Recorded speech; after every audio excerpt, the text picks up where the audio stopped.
Hello friends, ये है व्यंजन संधि का 5वां भाग, अनुस्वार संधि।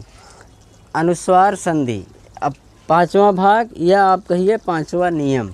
तो देखिए 5वां नियम क्या होता है कि यदि म के बाद कोई भी हल आए, हल व्यंजन आए तो क्या हो जाता है, अनुस्वार हो जाता है। ठीक है, तो म के बाद कोई भी हल व्यंजन, तो हल व्यंजन क्या होते हैं कि संपूर्ण व्यंजन को हम हल कहते हैं।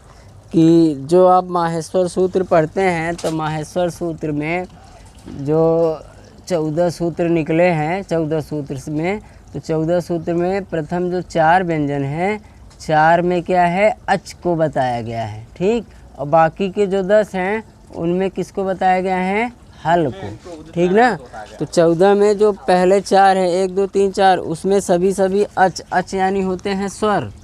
अच क्या होते हैं, स्वर। और हल क्या होते हैं, हल होते हैं व्यंजन। व्यंजन यानी जो हमारे कुल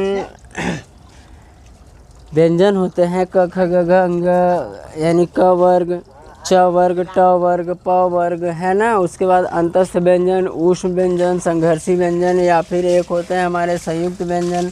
तो जो हमारे कुल अल्फ़ाबेट में व्यंजन होते हैं, तो हल प्रत्याहार में व्यंजनों को बताया गया है।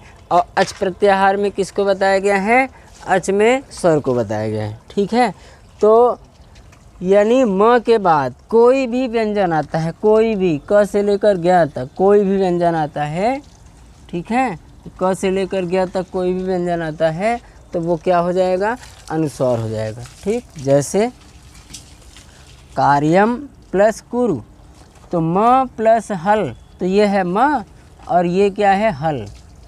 हल यानी कोई भी व्यंजन हो, कोई भी व्यंजन हो, क ख ग घ अंग च छ ज य, है ना, य व र ल ज्ञ, मतलब कोई भी व्यंजन आप ले लो।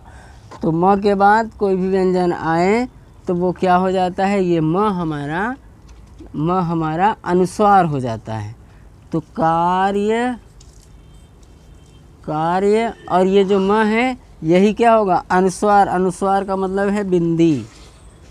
ठीक है, अनुस्वार का मतलब क्या होता है, बिंदी, जिसको हम बिंदी भी कहते हैं, ये होता है हमारा अनुस्वार।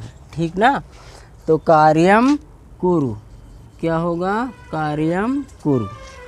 और पहले वाले पद में म हटेगा तो अनुस्वार आएगा, और जो दूसरा पद है वो जैसा का तैसा ही उसको हम लिख देंगे। फिर अगला उदाहरण है दुखम प्लस सहते, तो ये होगा दुख और अनुस्वार, दुखम सहते, दुखम सहते, दुखं सहते।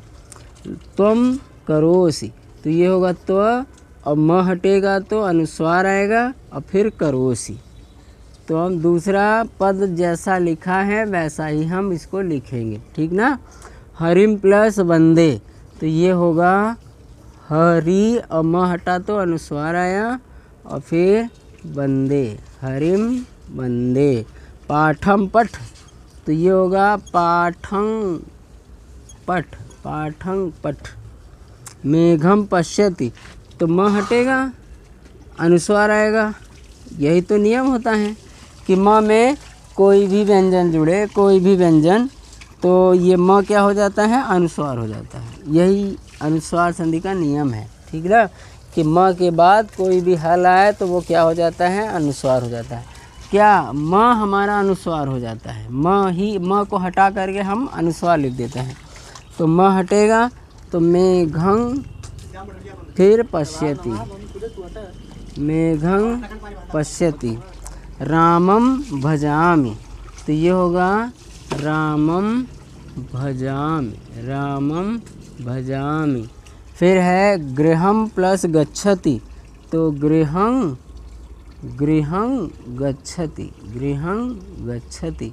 अगला है जलम बहति, तो जलम बहति क्या होगा, जल, ल में बिंदी और बहति, जलम बहति। फिर है दुखम सहते, तो ये लिखेंगे दुखं सहते, दुखं सहते। फिर है धर्मम चर, तो लिखेंगे धर्म में बिंदी और चर, धर्मम चर। फिर रामम वंदे, तो ये लिखेंगे रामम और वंदे, रामम वंदे। फिर है अम धन कित, तो म हटेगा, बिंदी लगेगा, अंकित, अंकित, अम धन कित क्या हो जाएगा, अंकित। फिर है गुरुम नमति, तो गुरुम, गुरुम, फिर नमति, गुरुम नमति। अहम धन गच्छति, तो ये लिखेंगे अहं, ह में बिंदी, अहं गच्छति, अहं गच्छति। अगला है अहम धावति, अहम धावत का क्या होगा कि अहं धावति, अहं धावति। फिर है दुखम प्राप्नोति, दुखं प्राप्नोति, तो ये लिखेंगे दुखं प्राप्नोति। अगला है धनम यच्छ, तो धनम यच्छ का क्या होगा, धनं यच्छ, धनं यच्छ। ठीक है, तो ये है अनुस्वार संधि का नियम कि यदि म के बाद कोई भी हल प्रत्यय आता है तो म का क्या हो जाता है, अनुस्वार हो जाता है। ठीक है।